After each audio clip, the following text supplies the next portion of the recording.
بسم اللہ الرحمن الرحیم۔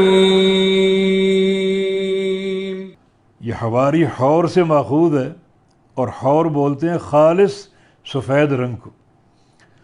اسی سے حواری آپ کے دل کا خالص ساتھی، جو آپ کے ساتھ مخلص ہو، جس کا دل آپ کے لیے صاف ہو اور بالکل میل و کچیل سے پاک ہو، تو یہ حواریین۔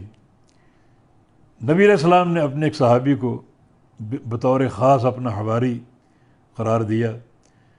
آپ کا فرمان ہے کہ ان لکل نبی حواریً وحواریی الزبیر بن العوام۔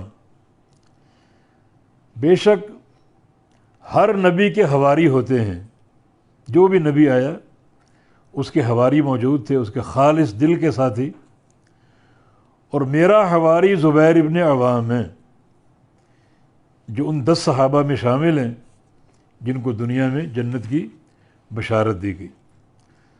تو اللہ کے نبی صلی اللہ علیہ وسلم کے ہر صحابی کی انہیں کوئی نہ کوئی خصوصیت اور کوئی نہ کوئی مزیت ہے، اور جناب زبیر ابن عوام کو یہ خصوصیت حاصل ہے کہ وہ اللہ کے نبی صلی اللہ علیہ وسلم کے حواری ہونے کا شرف حاصل کر گئے۔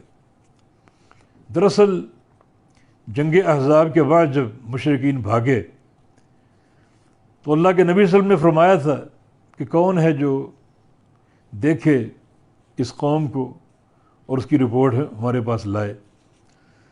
وہ تقریباً 20-22 دن کا محاصرہ تھا، اور بہت ہی شدید ایک عالم تھا، بھوک اور افلاس بھی تھا، فاقے بھی تھے، اور مدینے کے گھر کھلے پڑے تھے۔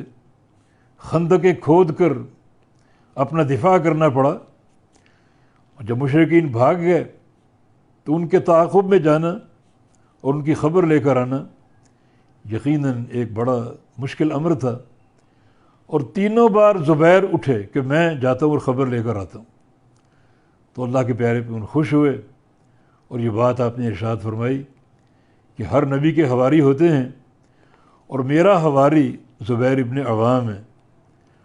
تو اللہ تعالیٰ نے انہیں اس وقت اس خصوصیت کے لیے چنا، اور یہ شرف ان کو حاصل ہوا۔